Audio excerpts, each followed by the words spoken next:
Hola chicos, esta es la clase que corresponde al tema que continúa, que son los estadísticos de significancia. La idea de esta parte es el enfoque de seguir viendo datos, ¿no? Hemos visto hasta ahora las principales descripciones de un conjunto de datos, de un solo conjunto de datos, pero para química analítica particularmente, no siempre se genera un solo conjunto de datos. Hacemos repeticiones en donde generamos distintos conjuntos de datos, por ejemplo, y lo interesante ahora es ver qué tan diferentes son esos datos. Si yo trabajo un método hoy, lo repito mañana, ¿esos resultados son exactamente iguales? Nosotros sabemos que en matemáticas 5 es igual a 5, pero ¿qué tan igual sería, por ejemplo, 4,9 de 5? Hay criterios para establecer que las diferencias, aunque no sean exactamente iguales, son o no son significativas. Entonces, a ese conjunto de pruebas le llamamos estadísticos de significancia. Son muy importantes porque, por ejemplo, desde el punto de vista de química analítica, nosotros tenemos metodologías de referencia que son clásicas. Pero como son clásicas, a veces son caras y no son verdes, se gastan muchísimos reactivos, por ejemplo.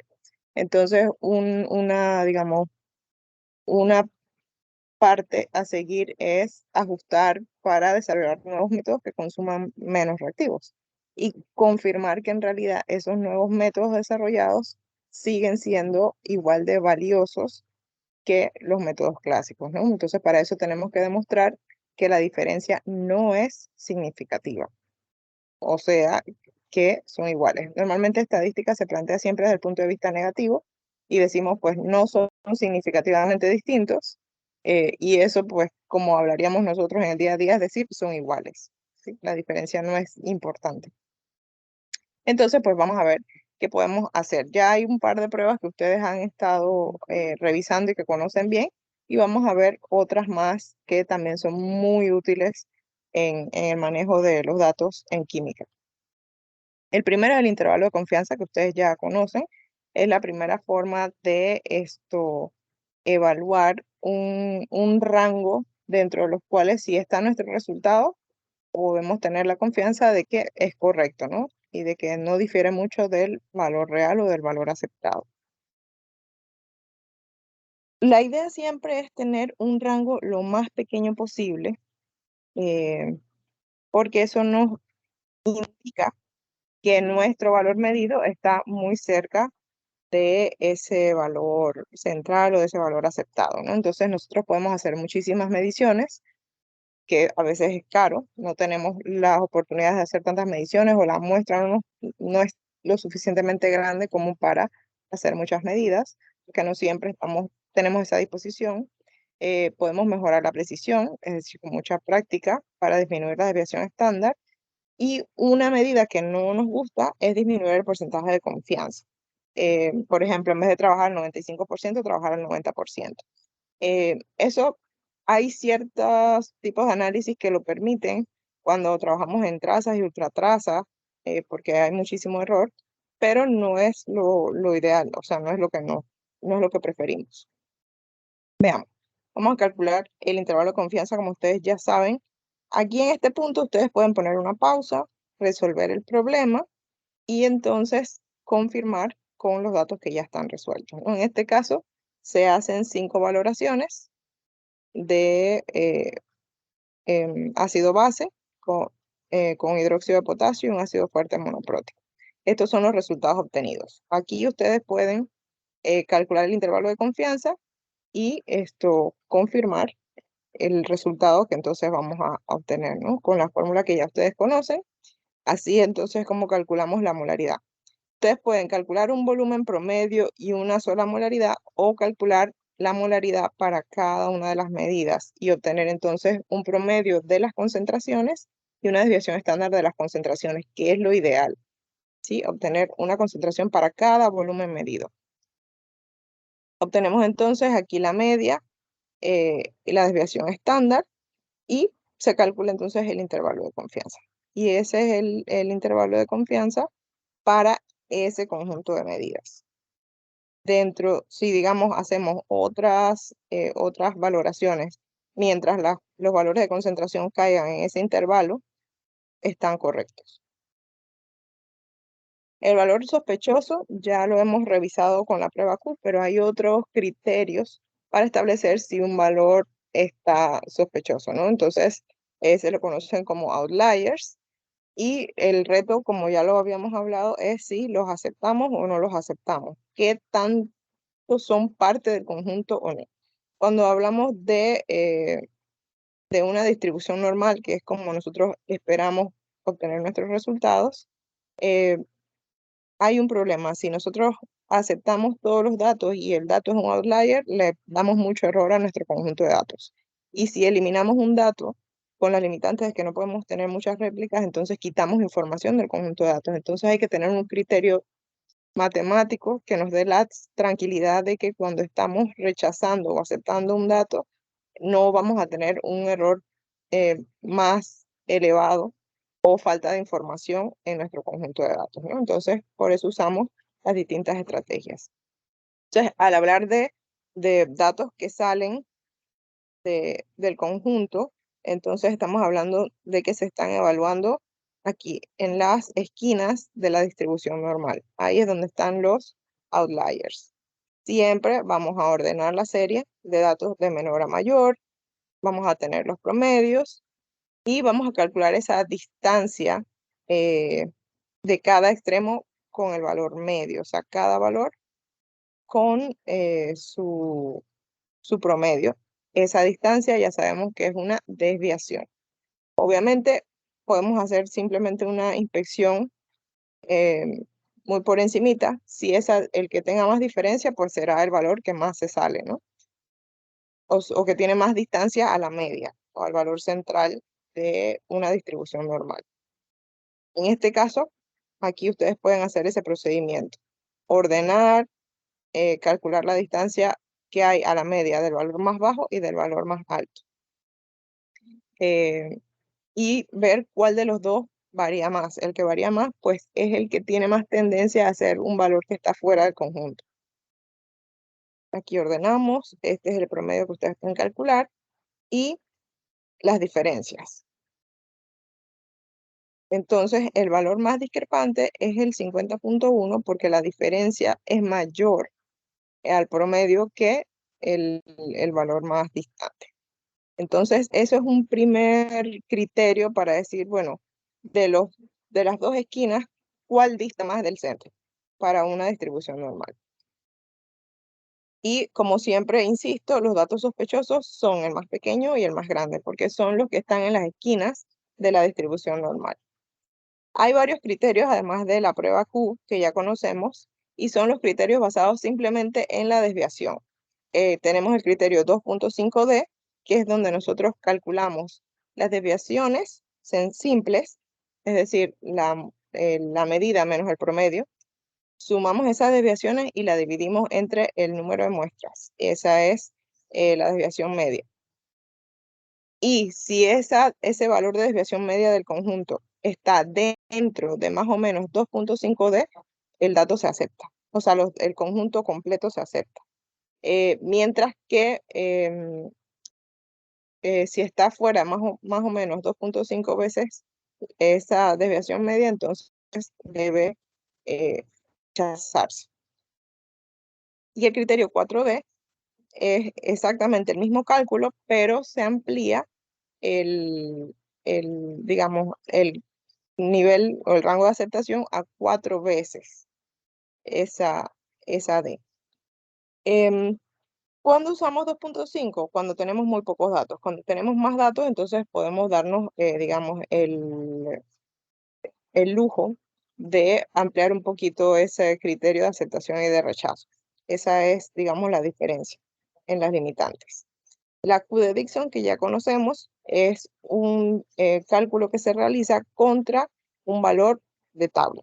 Como hay valores de tabla comparables, entonces el criterio es si la Q calculada supera la Q de tabla, se rechaza el valor. De lo contrario, se acepta.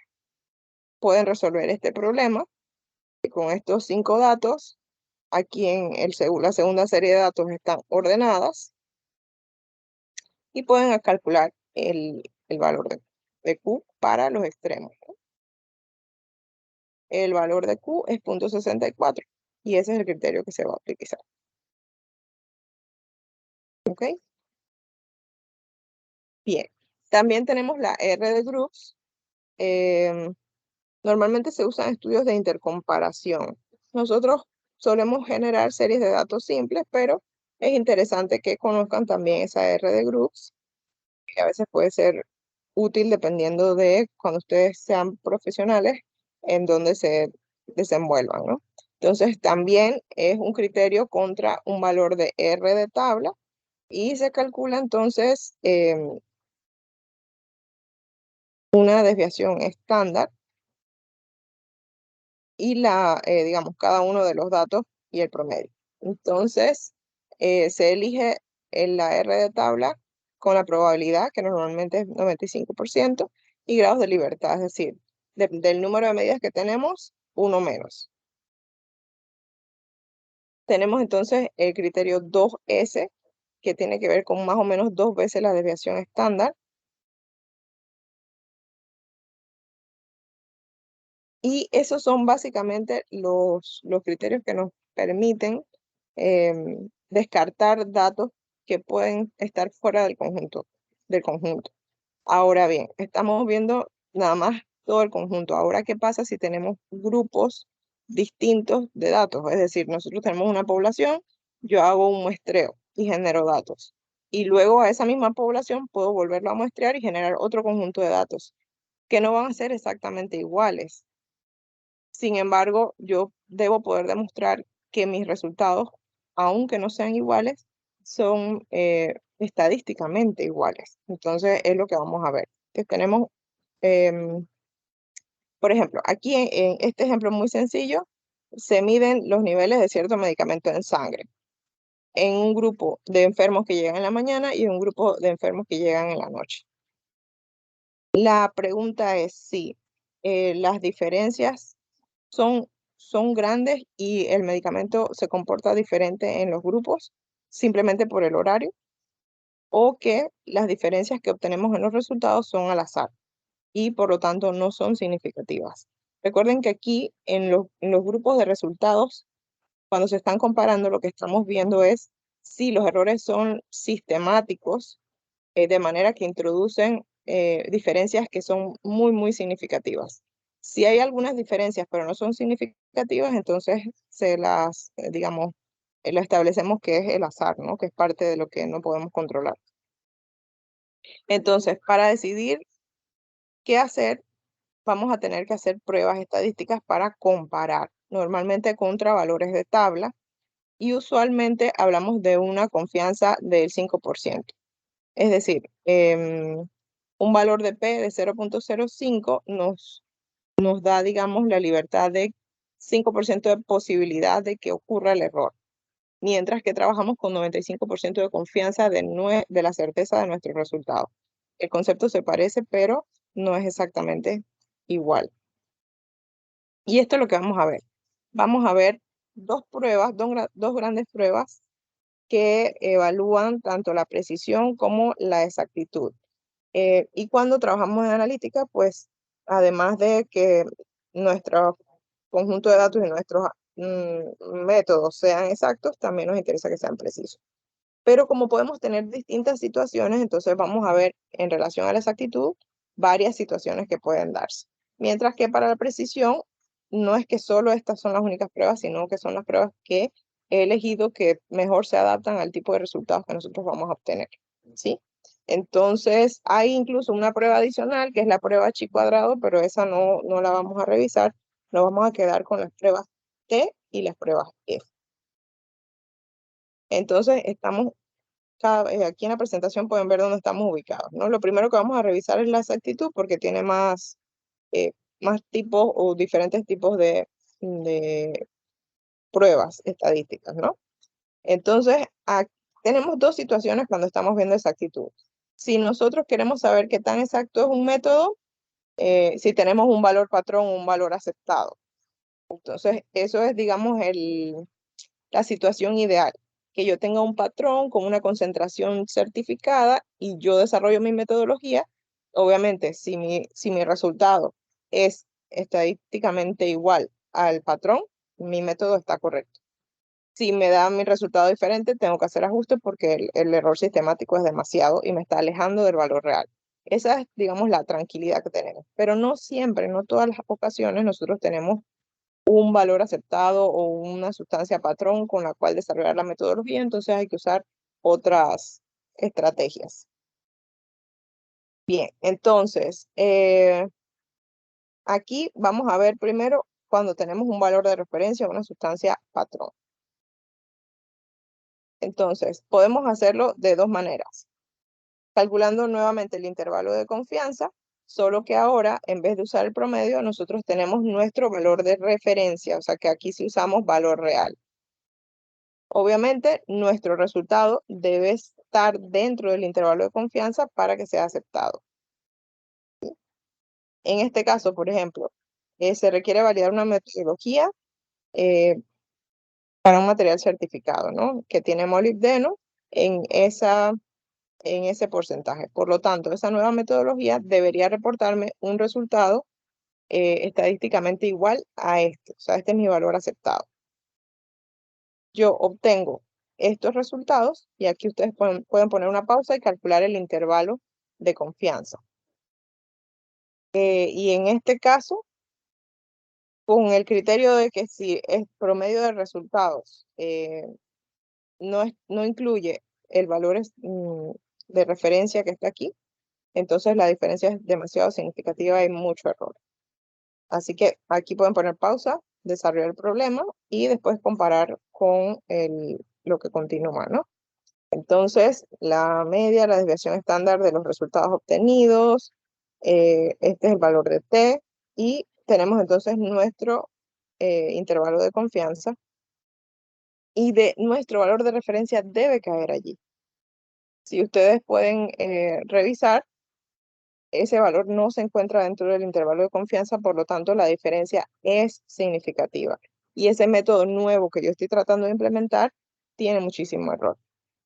Entonces no funciona. Hay que ajustar la metodología, a lo mejor en este caso, el resultado que está dando el método es por exceso, es decir, todos los resultados superan el valor de referencia, por lo tanto ahí habría que ajustar porque habrá alguna interferencia positiva o la pesada está mal, se está pesando mal, es decir, hay que hacer un estudio del método para poder ajustar. Para este mismo ejemplo, nosotros podemos utilizar la prueba T del estadístico. Debes darnos el mismo resultado. En este caso vamos a calcular una T con la diferencia, con la fórmula como la observan aquí, el valor de referencia menos el valor medio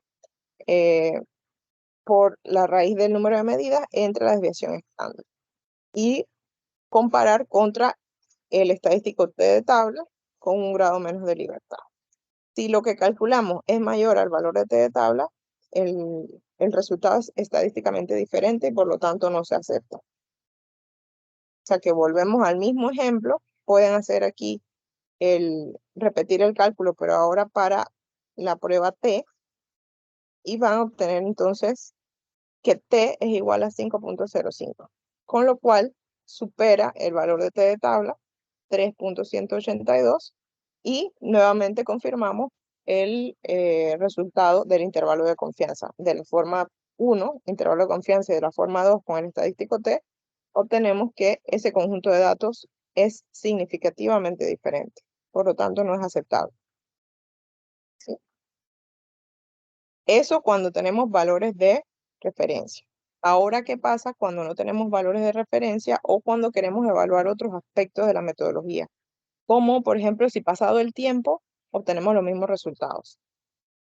También, por ejemplo, si usamos un solo método, pero lo hacen dos analistas distintos, lo hacen dos personas diferentes. Recuerden que cada uno de nosotros tenemos asociado un error innato, ¿no?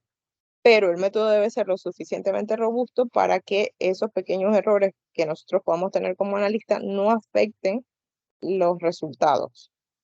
Entonces, bajo esas situaciones, nosotros entonces vamos a comparar dos medias, o sea, un analista 1 genera un conjunto de datos, el analista 2 genera otro conjunto de datos y vamos a comparar a ver si esos resultados son estadísticamente diferentes. Y tenemos dos metodologías, la de general y de datos apareados.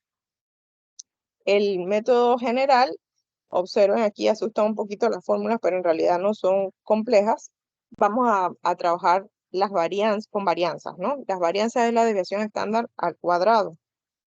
Y esas varianzas, vamos a calcular la varianza combinada, que es esta fórmula que está aquí.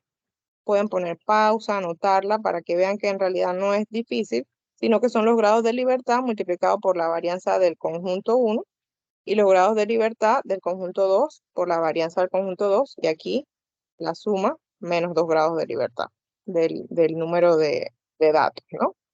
Y luego entonces se calcula la desviación estándar, pero de la varianza combinada. Entonces esa es una desviación estándar combinada, que no es más que esa varianza combinada, calcularle la raíz cuadrada.